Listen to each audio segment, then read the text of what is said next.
Halo kawan-kawan guru dan pendidik yang hebat. Di video ini kita akan kupas sedikit mengenai konsep mindfulness. Tahukah Anda bahwa mindfulness atau berkesadaran yang diuraikan dalam naskah akademik pembelajaran mendalam itu mengambil rujukan dari Ellen J. Langer, seorang psikolog dari Harvard University. Mindfulness Ellen Langer ini ada perbedaannya dengan mindfulness Jon Kabat-Zinn yang sempat dipelajari di program guru penggerak tahun lalu. Yang sering kita pahami prakteknya itu dengan duduk, diam, memejamkan mata, fokus pada napas, seperti itu. Bagaimana perbedaan kedua konsep yang memiliki istilah yang sama tersebut? Tonton video ini sampai tuntas ya.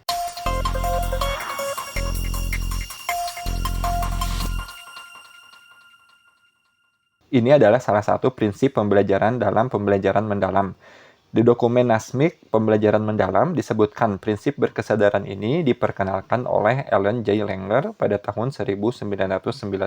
Ditulis di sana, naskah akademik tersebut, pembelajaran tidak hanya melibatkan pemahaman informasi, tapi juga bagaimana individu terlibat sepenuhnya secara mental dan fisik dalam proses pembelajaran, membuka diri terhadap pengalaman baru, dan berpikir dengan cara yang lebih terbuka dan fleksibel. Apa sih maksud kalimat tersebut? Kok berbeda ya dengan konsep mindfulness yang pernah kita pelajari sebelumnya? Yang biasanya itu berbasis pernapasan, berupaya hadir sepenuhnya, dan mengamati emosi atau pikiran selama aktivitas mindfulness. Nah, mindfulness Ellen Langer ini mengambil perspektif kognitif. Ini berbeda dengan pendekatan spiritual atau meditasi yang dikembangkan oleh Jon Kabat-Zinn.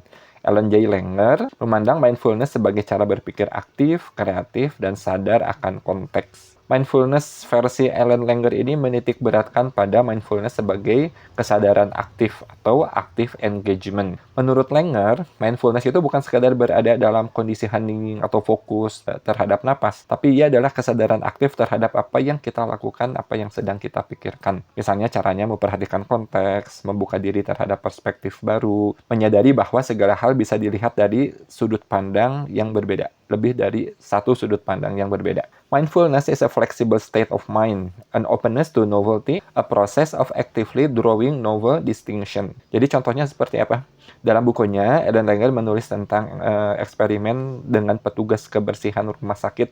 Beberapa petugas menganggap pekerja kebersihan rumah sakit itu mereka cuma membersihkan lantai. Tapi bagi yang lain, yang mereka punya mindfulness, mereka menganggap petugas kebersihan itu sebagai bagian penting dari tim penyembuhan pasien.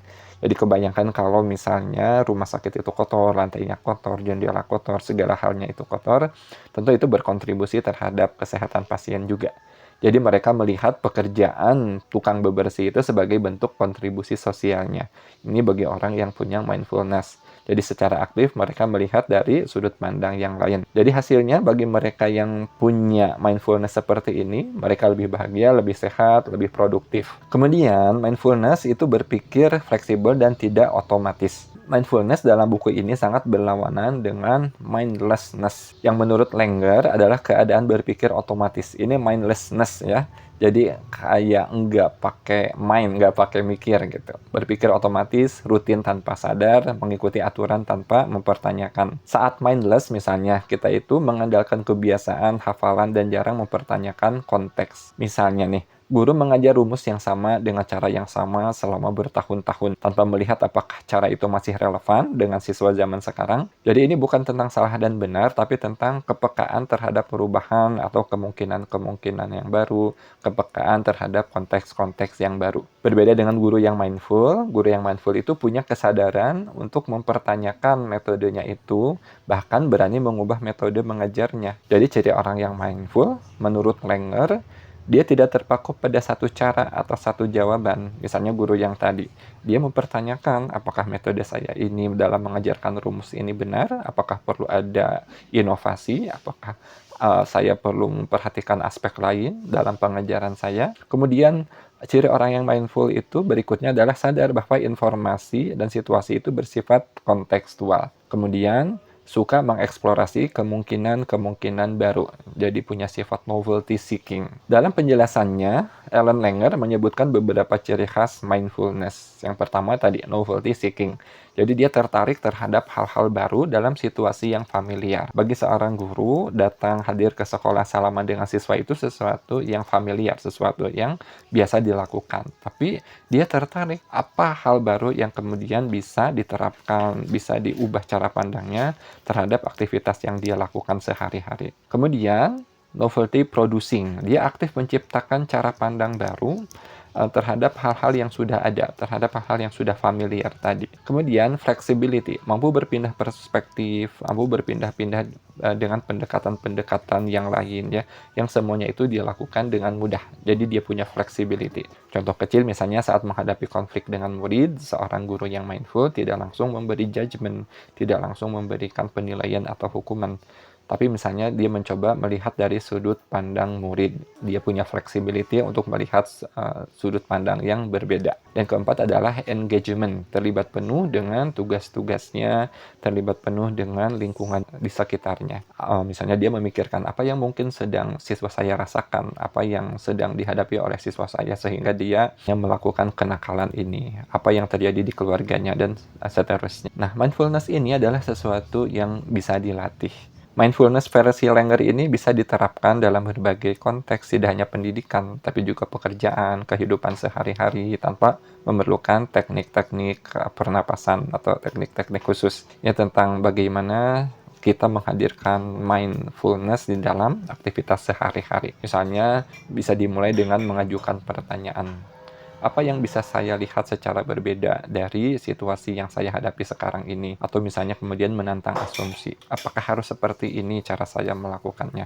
Apakah memang begini cara saya memandangnya? Mencari setidaknya 3 perspektif berbeda dalam setiap situasi. Di sekolah, guru bisa meminta murid membuat 3 penafsiran berbeda terhadap sebuah teks. Jadi tidak menyajikan satu jawaban benar. Kita mesti terbiasa untuk tidak memberikan satu jawaban benar kepada siswa. Di rumah, orang tua juga bisa bertanya kepada anak-anak, kenapa kamu memilih cara ini, kenapa kamu memilih cara itu. Bisa tidak dibuat 3 alternatif. Latihan-latihan seperti ini bisa melatih anak-anak untuk berpikir terbuka, berpikir fleksibel sejak dini. Dari penelitian yang dilakukan oleh Ellen J. Langer ini menunjukkan ada beberapa hasil yang positif. Misalnya, praktek mindfulness ini bisa meningkatkan daya ingat atau retensi belajar. Kemudian, latihan mindfulness ini bisa mengurangi stres dan meningkatkan kesejahteraan psikologis. Contohnya seperti tadi, orang yang memaknai tugas bersih-bersihnya itu tidak sekedar bersih-bersih, tapi dia memiliki kontribusi yang positif terhadap banyak orang, maka cara pandang ini bisa meningkatkan kepercayaan diri, kesejahteraan psikis ya. Kemudian, manfaat lainnya bisa meningkatkan kesehatan fisik lebih baik dalam menghadapi penyakit-penyakit kronis. Itu hasil penelitian. Dan selain itu bisa juga membuat hubungan interpersonal lebih kaya, lebih sehat ya. Karena kita belajar untuk melihat berbagai perspektif, tidak hanya menggunakan perspektif negatif yang kita yakini selama ini, misalnya ya ketika kita menghadapi sebuah perspektif negatif. Di dunia kerja, di dunia kehidupan sehari-hari bisa meningkatkan kreativitas dan performa kinerja juga. Jadi, mindfulness menurut Ellen J. Langer ini adalah kehadiran mental yang aktif, kreatif, dan terbuka terhadap kemungkinan baru dalam berbagai situasi. Jadi kita perlu latihan, menghadirkan kesadaran dengan membuka diri terhadap cara-cara pandang yang baru, menghargai ketidakpastian, begitu ya, sebagai ruang untuk belajar kita. Ini bukan sekedar tentang meraih ketenangan, tapi terlibat secara sadar dalam hidup dengan pertanyaan-pertanyaan, opsi-opsi, alternatif-alternatif, kesadaran dengan berbagai konteks yang ada. Terima kasih sudah menyimak. Kita bisa menggali lebih dalam lagi tentang apa perbedaan mindfulness Ellen Langer dengan mindfulness Jon Kabat-Zinn. Siapa tahu kedua konsep ini bisa bergabung ya di dalam pembelajaran yang mindful, dalam pembelajaran mendalam. Terima kasih banyak sudah menyimak. Kalau video ini bermanfaat, jangan lupa like, share, dan subscribe. Bagikan kepada rekan-rekan pendidik yang lainnya agar mendapatkan inspirasi yang sama. Sampai berjumpa di video berikutnya. Semoga kita menjadi pribadi yang lebih mindful, sehingga lebih bisa menikmati hidup, bisa melihat makna yang luas, dan dapat memberikan dampak terhadap lingkungan sekitar kita. Assalamualaikum warahmatullahi wabarakatuh.